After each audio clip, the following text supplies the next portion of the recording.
In the First Alert Weather Center, warmer temperatures are on the way, along with a lot of sunshine again tomorrow, but it gets really windy at times tomorrow thanks to a cold front that's going to arrive on Friday. So our satellite and radar for now is on the quiet side, and as we put our futurecast in motion, it's clear. It's still cool tonight, not nearly as bad as last night. We wake up to sunshine tomorrow morning, then we see a few building clouds. What does not show up on the futurecast is the wind arriving. Later in the afternoon, it will start to crank up because we have a cold front that's working its way through, and then by about rush hour time, about 5-7 o'clock in the morning, we start to get some snow. It's going strong as we head into the lunch hour on Friday. The Front Range Eastern Plains, we stay dry, but we do get on the windy side. And looking at our winter storm watch, that will start tomorrow night and goes through Friday afternoon. Northern mountains should get the most, about 5 to 10 inches of snow, 4 to 8 for the central, 3 to 6 as we head down to the southwest. Now, this is not a ton of snow. It's great. We desperately need it. But what we are getting as well is a lot of wind. So the part of the winter storm watch is for tough travel conditions and near whiteout potential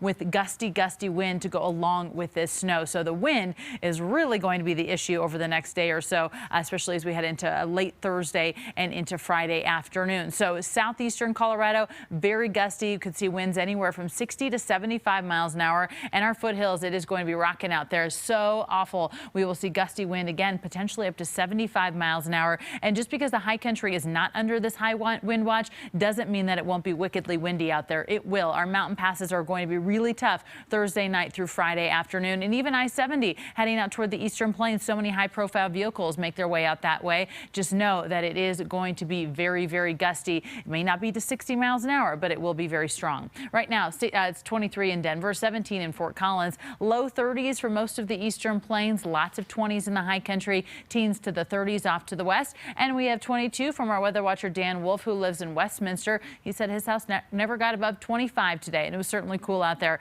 Tonight, 25 in Denver. This morning, we hit 4, so this will certainly be quite the improvement for us. We have the teens and 20s out east, high country, plenty of teens out there as well, and then teens, 20s off to the west. Then on Thursday, 56 degrees as our high. So again, we really start to warm up. A lot of melting out there. Watch for some melting snow falling off the tops of buildings and trees and whatnot if you're out and about. We're in the 50s and 60s for the Eastern Plains, 56 here in Denver, 30s in the high country with some 40s. And then on Friday, it's windy. We have that snow out there. It is potentially a first alert weather day for us. Then we're a little bit cooler on Saturday behind that front, down to 44. Still a little breezy at times. Saturday looks lovely, 53 degrees with sunshine ahead of our next chance for snow here in Denver, which will come in on Monday. And then we end that's pretty quick. It's gone by Monday night. And then we should see some mild temperatures on Tuesday and Wednesday. Okay, before the next round of snow might arrive. Yes, that's pattern. Yeah, thanks, Lauren. Well, the NFL apparently is